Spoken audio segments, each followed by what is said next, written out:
सुखकर्ता को powered by Ambuja plus, अधिक मजबूत, अधिक घन concrete. Special partner Snowcem paints. जेव्हा स्नो सेम लागेल तेव्हा आणखी काहीही नाही दिसणार. निर्मा ॲडव्हान्स, चिवट डागांसाठी निर्मा ॲडव्हान्स.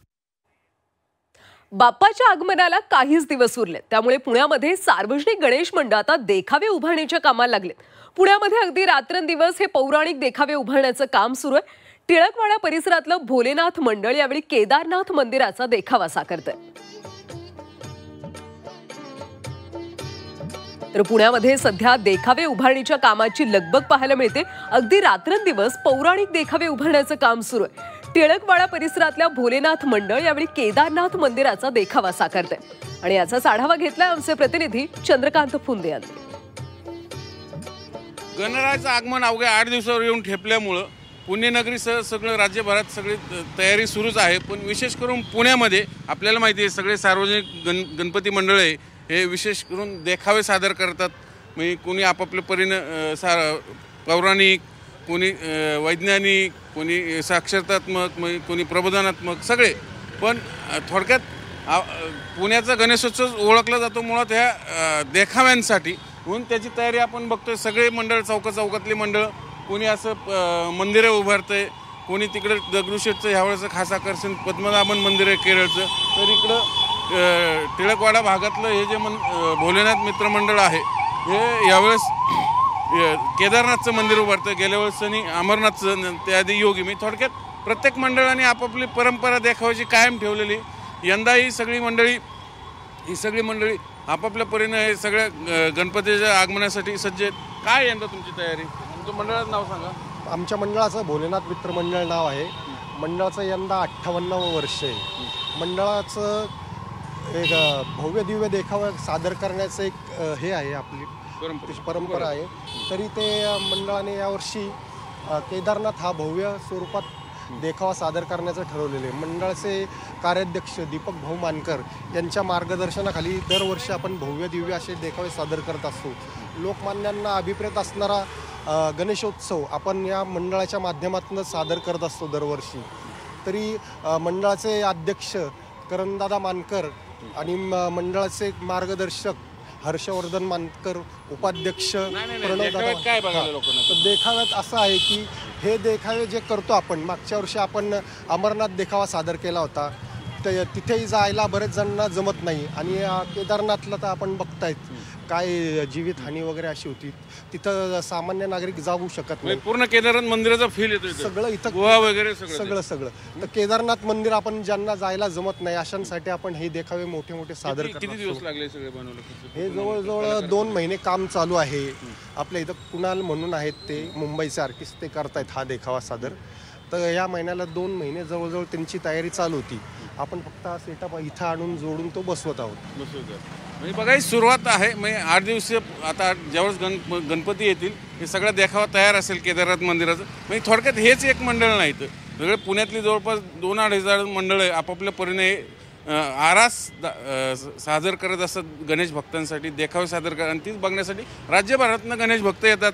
आणि यंदा तर आपल्याला माहिती राज्य महोत्सवाचं त्याला मान्यता मिळाली आहे. त्यामुळे यंदा निश्चितच गणेश भक्तांची गर्दी या पुण्याच्या सगळ्या गल्लोगल्ली आपल्याला वाढलेली बघायला मिळेल. त्याच भक्तांचं आकर्षण म्हणून हे सगळे देखावे आपल्याला, कोणी पौराणिक मंदिर देखावे सादर करेल, कोणी वैज्ञानिक. तिकडं तर संजीवनी पर्वताचा देखावा आपण पाहिलं. अशी सुरुवात आहे ही. अशा पद्धतीने गणेशोत्सवाची सगळे लगबग आणि तयारी आता पुण्यात सगळीकडं चौकात बघायला मिळते. व्हिडिओ जर्नलिस्ट विकी कांबळेसह चंद्रकांत फुंदे, झी मीडिया, पुणे. अष्टविनायक महागणपती रांजणगावमध्ये आजपासून भाद्रपद द्वार यात्रा उत्सव सुरू झालाय. पहाटे महापूजा आरती झाल्यानंतर मंदिर दर्शनासाठी खुलं करण्यात आलं. 4 दिवस चालणाऱ्या या उत्सव काळात भक्तांना बाप्पाच्या मूर्तीला चरण स्पर्श करत जलाभिषेक सुद्धा करता येणार.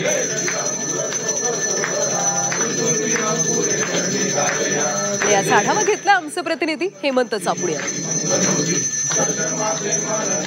अष्टविनायक महागणपती रांजणगाव येथे आजपासून द्वार यात्रा उत्सव सुरू झाला असून 4 दिवस चालणाऱ्या या द्वार यात्रा उत्सव काळात लाडक्या बाप्पाला चरण स्पर्श करून जलाभिषेक करून भाविकांना दर्शन घेता येतं. आपण जर पाहिलं तर मंदिर गाभारा आकर्षक अशा विविधरंगी फुलांनी सजविण्यात आला असून गणपती बाप्पा मोरयाच्या जयघोषाने या ठिकाणी आपल्याला मंदिर परिसर दुमदुमून गेलेला पाहायला मिळत. देशाच्या कानाकोपऱ्यातून मोठ्या संख्येने भाविक भक्त लाडक्या बाप्पाच्या दर्शनासाठी अष्टविनायक महागणपती रांजणगाव नगरीमध्ये दाखल होते. आपल्यासोबत बोलण्यासाठी या ठिकाणचे पुजारी आहेत, देवस्थानचे ट्रस्टी आहेत. काय सांगाल, कशा पद्धतीने नियोजन केलेलं आहे आणि काय वेगळेपण आहे?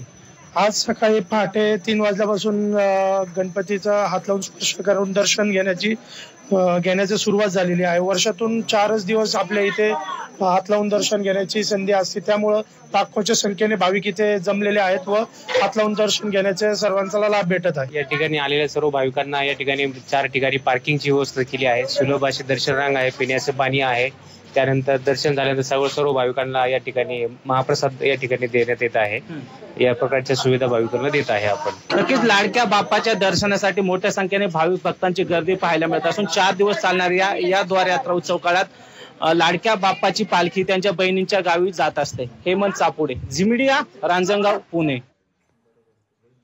मुंबईकर कोकणवासियांना गणेशोत्सवाची ओढ नेहमीच असते.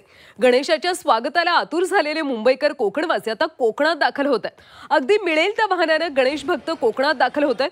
सध्या सिंधुदुर्ग जिल्ह्यातली रेल्वे स्टेशन, बस स्थानकं प्रवाशांच्या गर्दीनं गजबजून गेली. मुंबईवरून कोकणात जाणाऱ्या गाड्या उशिरानं धावत असल्या तरी गणेश भक्तांच्या चेहऱ्यावर बाप्पाच्या आगमनाची चाहूल असल्यानं उत्साह पाहायला मिळतो. आणि या सगळ्याचा आढावा घेतलाय आमचे प्रतिनिधी उमेश परवे.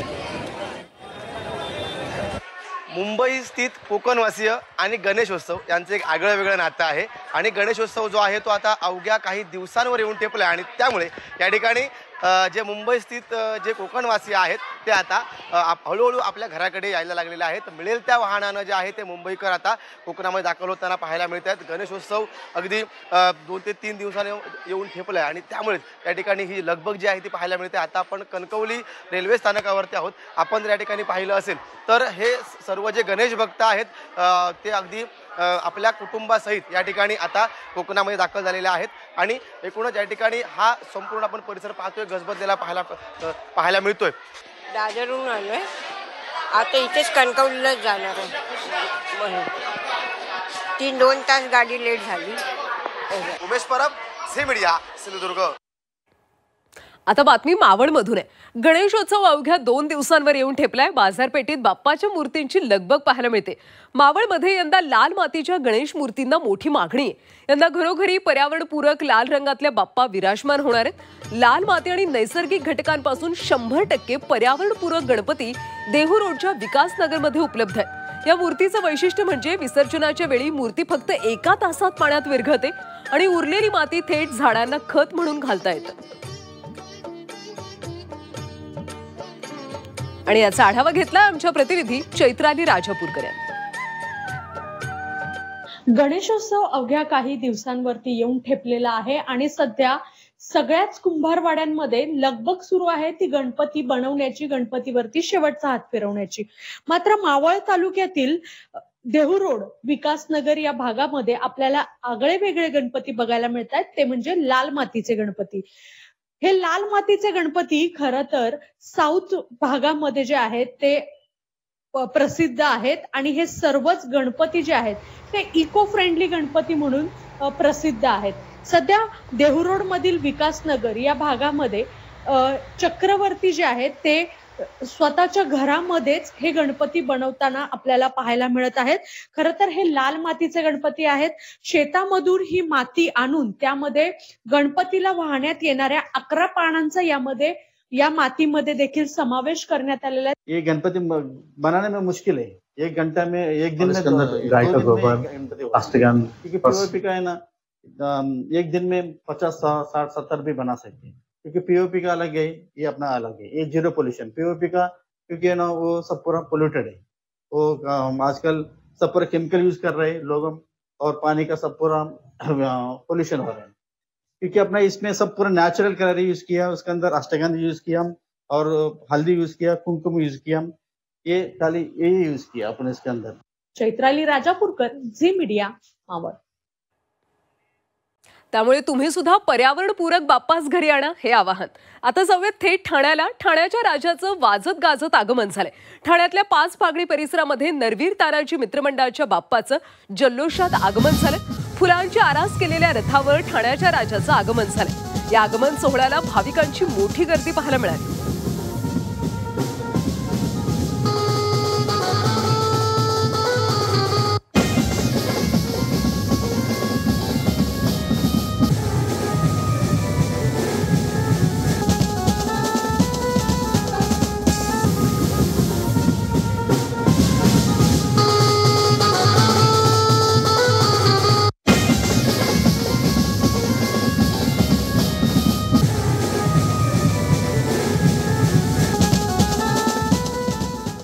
कळवा परिसरातली गणेश चित्र कार्यशाळा गेल्या 20 वर्षांपासून गणेशोत्सवासाठी सुंदर मूर्ती घडवण्याचं काम अविरत करतात.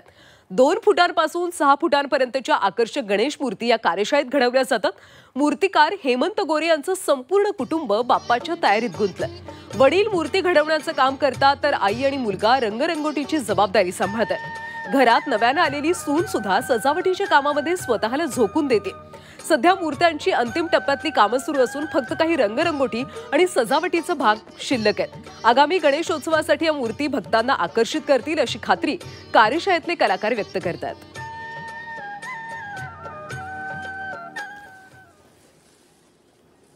मी वयाच्या 10 वर्ष असतानापासून मी माझ्या काकांकडे गणेश मूर्तीचं काम शिकलो. पूर्वी शाडू मातीच्याच मूर्ती होत होत्या आणि आता मी सुरू केलेला गणेश चित्रशाळा माझ्या कारखान्याचं नाव, त्याला जवळजवळ 15 वर्ष झाली आणि माझ्याकडे मी स्वतः अजूनही मातीच्या मूर्ती बनवतो. स्वतः रंगरंगोटी करते, शाई वार्निशचं काम करते, मी घर सांभाळून करते. आपल्याकडे 10 इंचापासून ते 5 फुटापर्यंत साधारण आपण गणपती घडवतो. तसंच शाडू मातीचे सुद्धा आपण गणपती कस्टमाइज वगैरे करून देतो फोटो. मी सजावटीसाठी यांना मदत करते, गणपतीचे डेकोरेशनसाठी. त्यांना खडे लावायचं काम, मुकुटाचं सजवायचं काम ते करते. गणेशोत्सवाच्या पार्श्वभूमीवर मुंबईतल्या बाजारपेठा सध्या फुलून गेल्याचं पाहायला मिळते. तर मुंबईकरांनी सुद्धा गणरायाला लागणाऱ्या वस्तू खरेदीसाठी तुफान गर्दी केली. पूजेचं साहित्य आणि सजावटीच्या वस्तू खरेदीसाठी तुफान गर्दी दादरच्या मार्केटमध्ये पाहायला मिळते.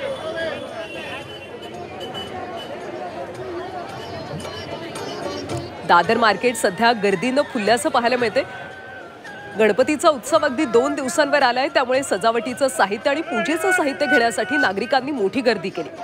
आणि याचा आढावा घेतलाय आमचे प्रतिनिधी गोविंद तुपे. मुंबईतल्या दादर परिसरात मी उभा आहे आणि गणेश उत्सव अगदी काही तासावर येऊन ठेपलाय. त्यातच आज रविवार सुट्टीचा दिवस असल्यामुळे दादरच्या मार्केटमध्ये लोकांची मोठ्या प्रमाणात गर्दी झाल्याचं पाहायला मिळतंय. एकूणच काय तर मुंबईकर जे आहेत ते या ठिकाणी खरेदीसाठी जे आहेत ते बाहेर पडल्याचं पाहायला मिळतं आहे. कारण का उद्या आणि परवाचा दिवसानंतर आपल्या लाडक्या बाप्पाचं आगमन होणार आहे आणि त्यामुळं आजचा सुट्टीचा दिवस जो आहे तो गणपती बाप्पाच्या आरासासाठी लागणारी जी खरेदी आहे ती करण्यासाठी जे लोक आहेत ते बाहेर पडल्याचं पाहायला मिळतं आहे. आपण जर बघत असाल तर या ठिकाणी मोठ्या प्रमाणात जी दुकानं जी आहेत तीही या ठिकाणी आरासासाठीच्या असतील, पूजेसाठीच्या असतील किंवा डेकोरेशनसाठीच्या असतील, सजावटीची जी दुकानं आहेत ती लागल्याचं पाहायला मिळतं आहे. लोकांनी या ठिकाणी गर्दी केलेली आहेत. लोक जे आहेत आपल्या घरातील गणपती बाप्पाच्या डेकोरेशनसाठी काय काय घेऊन जाता येईल, कशा पद्धतीच्या वस्तू घेऊन जाता येईल याची सगळी जे आहेत ते पाहणी करतानाच पाहायला मिळतं आहे. आपण काही लोकांशी बोलणार आहोत की एकंदर दुकानदारांशी विचारूया, क्या लोग आ रहे हैं, क्या क्या बोल रहे लोग? लोक येत आहेत, काय खरेदी करतायत, काय खरेदी चालू आहे? गणपती बाप्पा येणार आहे, खरेदी चालू आहे सर्वांची. रिस्पॉन्स कसा आहे लोकांचा? ठीक आहे, पब्लिक बाहेर पडलेली आहे, रिस्पॉन्स चांगला आहे, धंदा पाणी सर्वांचा चांगला चाललेला आहे. आज सुट्टीचा दिवस असल्यामुळे जास्त दिवस भरपूर आज गर्दी आहे. आता परवा गणपतीपासून त्याप्रमाणे आज गर्दी भरपूर आहे. खरेदी आणखी काही लोक आहेत, काय काय घेत आहेत? मी तोरण घेते गणपतीसाठी, घरी सजावट करण्यासाठी आणि अजून काय काय आहे ते बघते. आनंद आहे, खूप आनंद. गावाला जायचंय गणपतीला. आपण जर बघितलं तर लोकांमध्ये एक आनंदाचं वातावरण आहे आणि बऱ्यापैकी लोक जे आहेत ते या ठिकाणी खरेदीसाठी बाहेर पडले असल्याच्याही भावना ज्या आहेत ते दुकानदार व्यक्त करतायत. तर काही जण जे आहेत आपल्या लाडक्या गणरायासाठी मुंबईतून गावी जात असतात, काही जण कोकणात जात असतात किंवा महाराष्ट्रातल्या इतर कानाकोपऱ्यात जात असतात. तर त्याची जी खरेदी आहे ती सुद्धा या ठिकाणी मार्केटमध्ये सुरू झाल्याचं पाहायला मिळतंय. गोविंद तुपे, जी24 तास, मुंबई. तर गणेशोत्सवासाठी कोकणवासी आता गावाकडे निघालेत आणि त्यांच्यासाठी रेल्वेकडून विशेष ट्रेन सोडण्यात आल्यात. तर एसटी महामंडळाने सुद्धा मुंबईतून विशेष बसची व्यवस्था केली. त्यामुळे रेल्वे स्थानकांसोबतच बसस्टँडमध्ये सुद्धा आता चाकरमान्यांनी गर्दी केल्याचं पाहायला मिळतंय. गणेशोत्सवासाठी अवघे 2 दिवस राहिलेले आहेत आणि त्यामुळे कोकणवासीय गावाकडे निघालेत. त्यांच्यासाठी रेल्वेकडून यंदा विशेष ट्रेन सोडल्या जात आहेत. तर एसटी महामंडळाकडून सुद्धा विशेष बसची व्यवस्था करण्यात आली. कोकणवासी आणि गणेशोत्सव हे नातं काही वेगळं सांगायची गरज नाही. तळ कोकणामध्ये घरोघरी बाप्पाचं पूजन केलं जातं. बाप्पाच्या आगमनाला आता अवघे काही दिवस उरलेत, त्यामुळे सिंधुदुर्ग जिल्ह्यातले मूर्तिकार मूर्तिकामात व्यस्त आहेत. इतर मूर्तिकारांप्रमाणे सिंधुदुर्गमध्ये बाप्पाला आकार देणाऱ्या 78 वर्षाच्या आजी सर्वांच्या कुतूहलाचा विषय बनल्यात. माती मळण्यापासून ते अगदी बाप्पाची सजावट करण्यापर्यंत सर्वच कामं या आजी करतायत.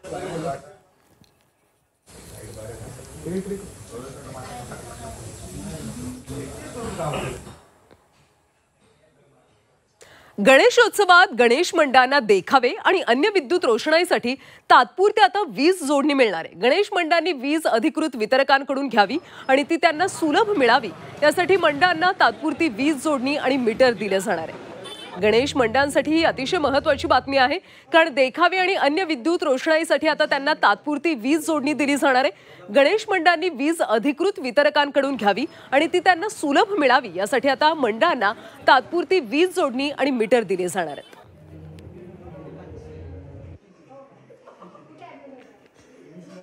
सर्वत्र गणेशोत्सवाची लगबग पाहायला मिळते आणि याच पार्श्वभूमीवर टिटवाळ्यातल्या गणेश मूर्ती शाळेत सुद्धा कारागिरांची लगबग सुरू आहे. शाडू, लाल माती, पीओपी आणि फायबरच्या मूर्ती साकारण्यात येतात. भक्तांकडून पीओपीच्या मूर्तींना अधिक पसंती असल्याचं पाहायला मिळतं. बाप्पाच्या आगमनाचे सध्या वेध लागलेत. मूर्तींवर सध्या अखेरचा हात फिरवला जातोय. शाडू, लाल माती, पीओपी आणि फायबरच्या मूर्ती साकारण्यात येत आहेत. भक्तांकडून यंदा पीओपीच्या मूर्तीला अधिक पसंती असल्याचं पाहायला मिळतं. बातमी आता सांगलीमधून आहे. सगळीकडेच गणेशोत्सवाची धूम सुरू आहे. असं असलं तरी प्रत्यक्ष गणपती बाप्पाचं आगमन अद्याप बाकी आहे. मात्र सांगलीमध्ये चोर गणपतीची प्रतिष्ठापना झालेली. 2 दिवस आधीच सांगलीमध्ये चोर गणपतीचं आगमन होतं. कुणालाही माहिती न पडता या गणेशाची स्थापना केली जाते. म्हणूनच या प्रथेला चोर गणपती असं म्हटलं जातं. सांगलीमध्ये गेल्या 150 वर्षांपासून ही परंपरा सुरू आहे. चोर गणपतीची मूर्ती कागदी लगद्यापासून बनवली जाते. 1.5 दिवसाची याची प्रतिष्ठापना असते. विशेष म्हणजे या मूर्तीचं विसर्जन केलं जात नाही. या मूर्तीला सुखरूप ठेवून त्याचं जतन केलं जातं.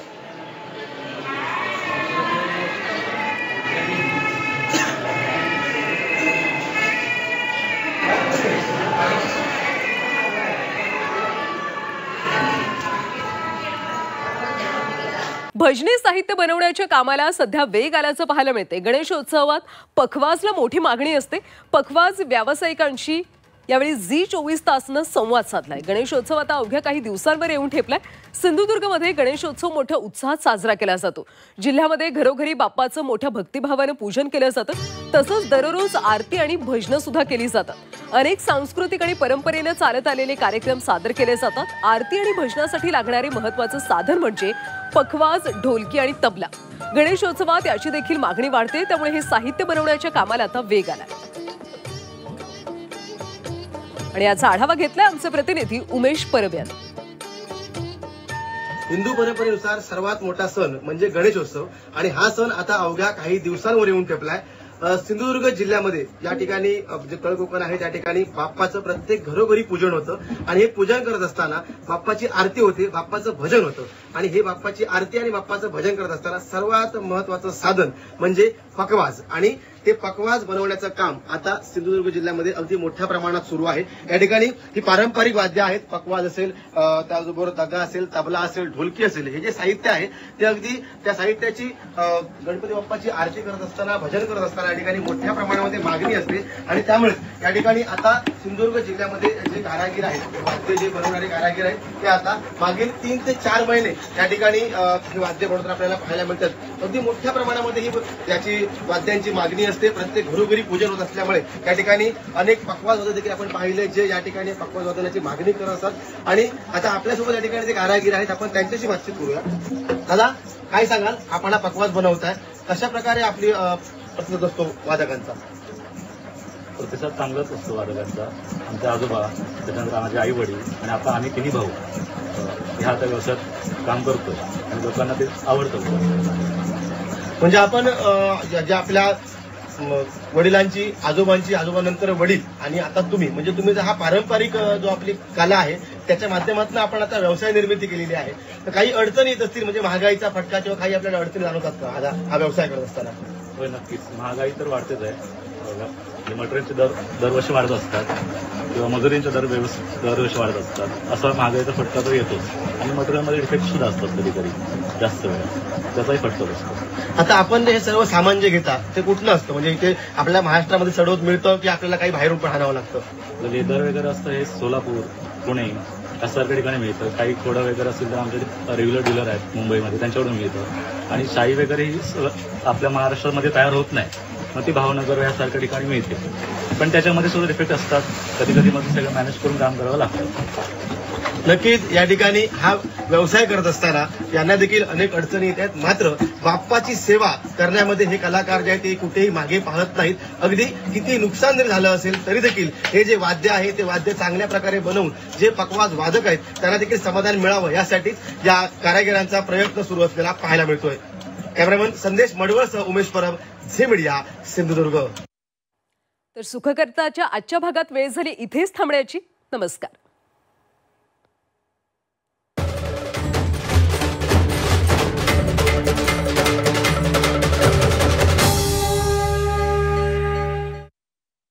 सुखकर्ता को पॉवर्ड बाय अंबुजा प्लस, अधिक मजबूत अधिक घन concrete. Special partner Snowcem paints, जेव्हा स्नो सेम लागेल तेव्हा आणखी काहीही नाही दिसणार. निरमा ॲडव्हान्स, चिवट डागांसाठी निरमा ॲडव्हान्स.